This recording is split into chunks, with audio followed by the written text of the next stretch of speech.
E io sono assolutamente convinto che se non sarà una farsa, se sarà autonomia vera la proposta del governo, penso che incontrarci e magari chiuderci a chiave come in un conclave ci aiuterà sicuramente a dopo magari qualche fumata nera ad avere anche la fumata bianca e ad avere finalmente l'autonomia. Se l'autonomia è vera, noi ci siamo. Resta il momento degli annunci, ma non quello del Gaudium Magnum.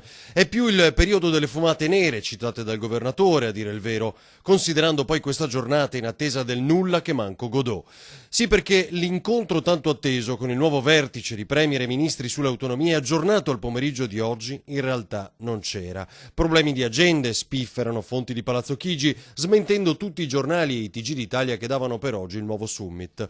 E allora resta il tempo delle missive di fuoco scambiate tra governatori e Presidente del Consiglio, sperando che di lettera in lettera non si faccia Natale. Vanno ascoltati i governatori, dobbiamo ascoltare i governatori che chiedono dialogo, noi dobbiamo essere disponibili al massimo su questo dialogo per creare un'autonomia che rispetti i principi costituzionali, l'unità nazionale. Se qualcuno sta giocando a spaccare il governo o a spaccare l'Italia, questo non lo permetteremo a nessuno. Ascoltare i governatori non significa accontentarli, ormai è chiaro nelle parole di Di Maio. Torna in pista anche Maroni che con Zaia volle il referendum popolare. L'autonomia negata sta tornando a infiammare gli animi dei nordisti delusi, scrive. Ci toccherà tornare in pista? Si domanda, spingendo Salvini a non accettare accordi al ribasso.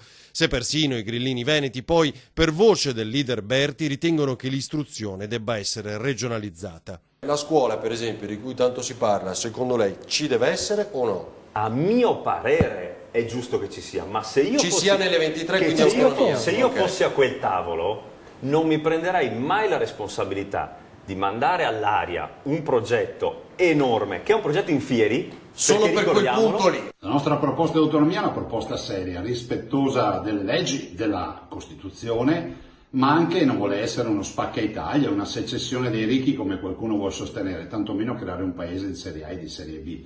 Non vuole mettere in difficoltà i cittadini del Sud, lo abbiamo dimostrato con i dati alla mano e lo vogliamo dimostrare in qualsiasi occasione nella quale ci venga richiesta ovviamente documentazione di questo. Dall'altro ci aspettiamo dal governo che finalmente si decida di presentare il Presidente del Consiglio assieme al Consiglio dei Ministri la proposta di intesa, quindi l'idea che ha il governo di autonomia da confrontare con la nostra. Certo che se il conclave vede protagonisti solo cardinali massimo ottantenni, si spera che per i leader non finisca così.